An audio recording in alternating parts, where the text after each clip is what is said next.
Nos pidieron la copia, el duplicado de esta llave, de una llave de puntos de la marca Hermex.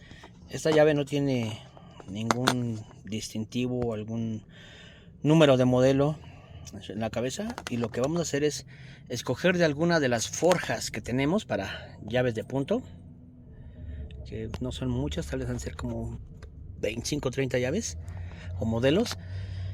Vamos a escoger la que pueda ser compatible. Aquí vemos que la top 5 definitivamente no es, está más corta, está más ancha, la entrada de los rieles es diferente. La top 7 hacemos la comparación y al parecer es esta. Top 8 no, por las pequeñas muescas que tiene a la mitad. La top 9 podría ser también, veamos.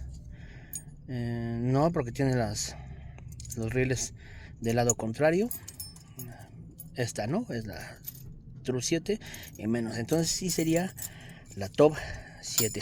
Para esto vamos a utilizar la máquina de puntos, la máquina Hermex tipo taladro, y vamos a comenzar desde cero colocando tanto el palpador como el cortador. Para ello vamos a seleccionar el tipo de cortador y palpador adecuado. Vemos la profundidad de la llave y podría utilizar a 95 grados. Sin embargo, el ángulo es muy cerrado, o es un poco cerrado, que es esta. Entonces aquí estoy observando que el ángulo de las perforaciones es mucho más abierta. De ahí la que tengo es 105 grados y seguramente es la que vamos a usar. Sí, porque estas son básicamente para ese tipo de llave. Entonces vamos a usar tanto el palpador como el cortador de 105 grados. Para comenzar hay que calibrar o a colocar el palpador y el cortador,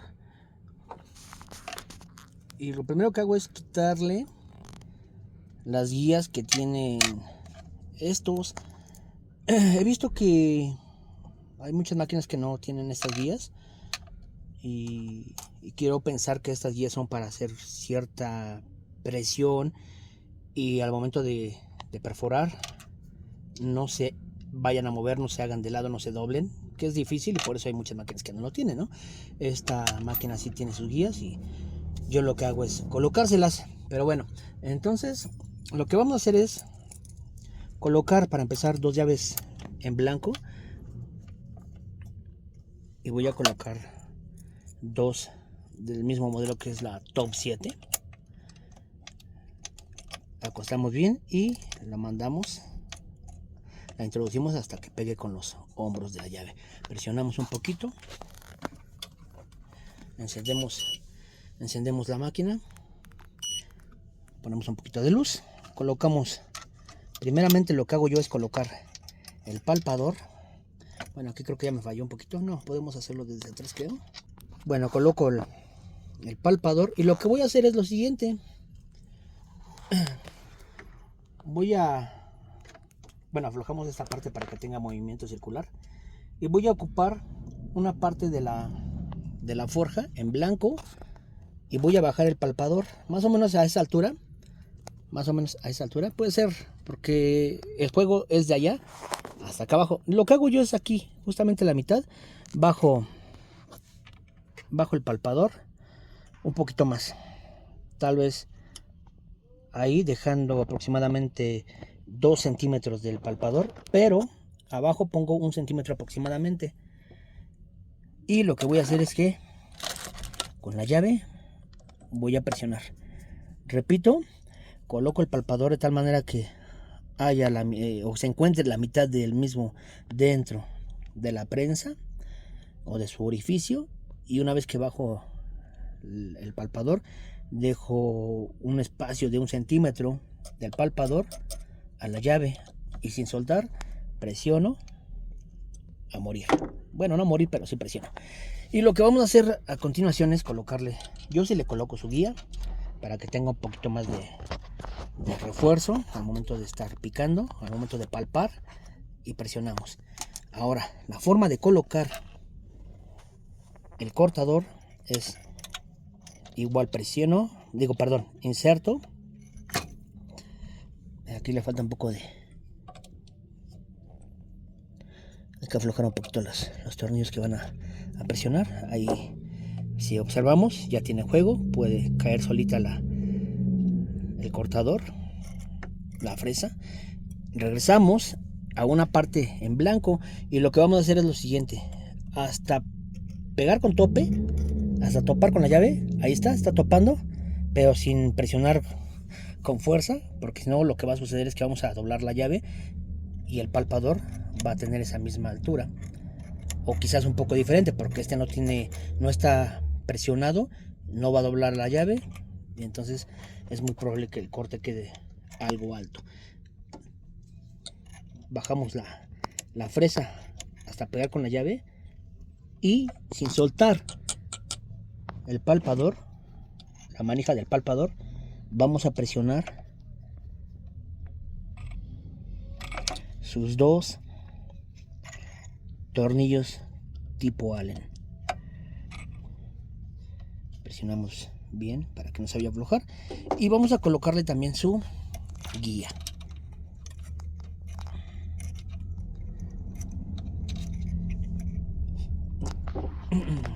Y con la otra llave vamos a presionarla. Yo sé y estoy consciente que este tipo de video para muchos es ya cosa de nada, es algo muy sencillo, pero para mí sigue siendo un poquito, ya no mucho, complicado, tedioso, bueno, tedioso más que complicado, ¿no? Y así como a la gente que a lo mejor pretenda comprar esta máquina y realizar duplicados, va a ser un poquito complicado, difícil. Entonces, bueno, ya quitamos la forja que nos ayudó a calibrar, colocamos la llave que vamos a duplicar, la recostamos bien en la mordaza y la empujamos hasta pegar con sus hombros. Ahí justamente le vamos a presionar. ¿Cómo vamos a corroborar que realmente la calibramos bien? Tanto el palpador como el cortador. Vamos a hacer una pequeña prueba. Aflojamos aquí en esta parte. Y al momento de que yo baje aquí, tiene que hacerle una perforación prácticamente que no sea visible casi nada o nada. Entonces lo que vamos a hacer es encender la máquina, bajamos el palpador y observemos que en la parte del cortador no pica nada, de hecho no suena. Esto significa que está bien calibrada y estoy seguro que ni siquiera quedó en alto. Entonces ya lo que vamos a hacer es lo siguiente: vamos a posicionarnos con el primer agujero, bajamos la palanca del palpador y se va a sentir en automático cómo empieza a agujerar. Lo que hago yo es pequeños movimientos de círculo de derecha a izquierda en contra del movimiento de las manecillas del reloj, y nos vamos a dar cuenta que ya no está cortando porque ya no va a hacer ese característico sonido de... Ahí se alcanza a escuchar todavía.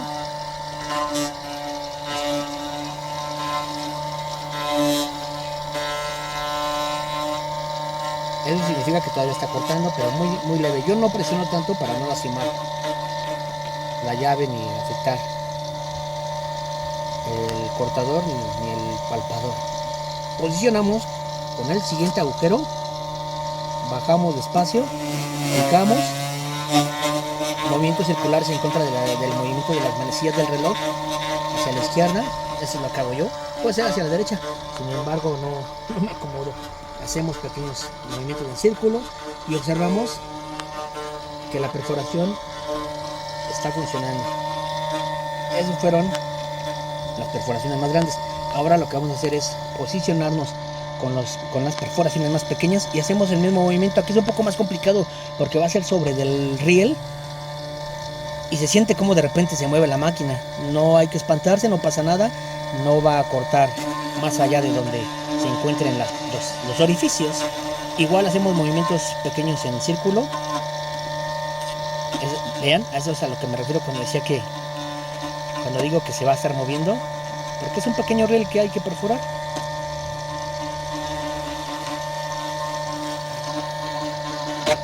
Ahí está.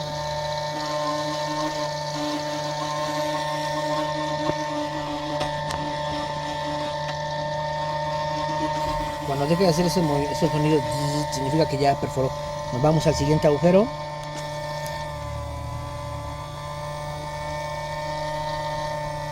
Ahí está. El tercero.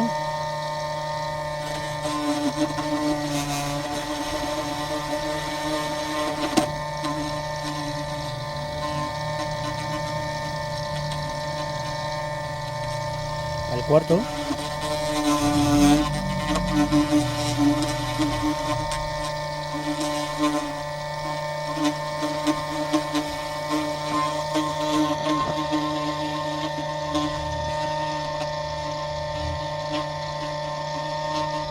Al quinto. Aquí nos damos cuenta que la perforación es mucho más profunda porque tardó un poquito más en cortar. Aunado a que, repito, yo no presiono o no aplico tanta fuerza al presionar.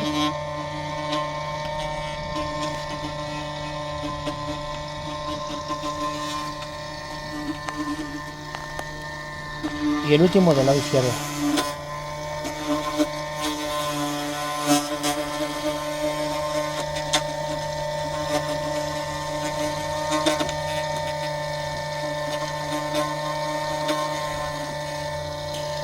Ahora, como estamos observando, o podemos observar, aquí también hay unos pequeños orificios que son mínimos, pero hay que finalmente perforarlos. De hecho, es muy probable que nos escuche que los corte, porque es muy poquito.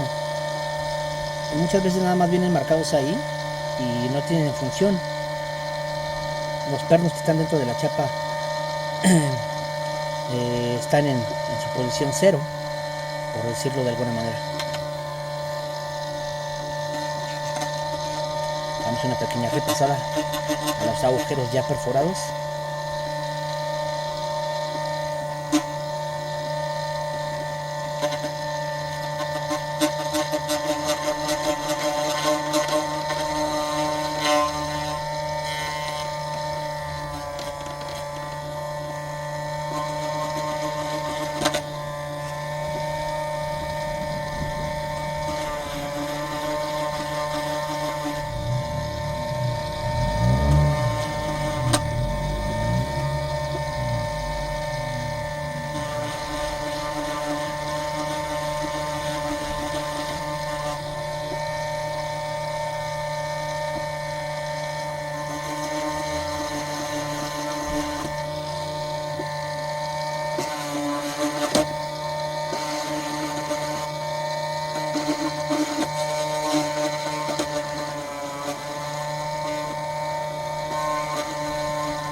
Y podemos observar que ya quedó un lado. Bueno, ahora vamos a proceder a voltear la llave para copiar la parte trasera. Hay que estar seguros del posicionamiento de la llave para no cometer errores. Entonces, nuevamente comenzamos con la parte trasera.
Y voilà.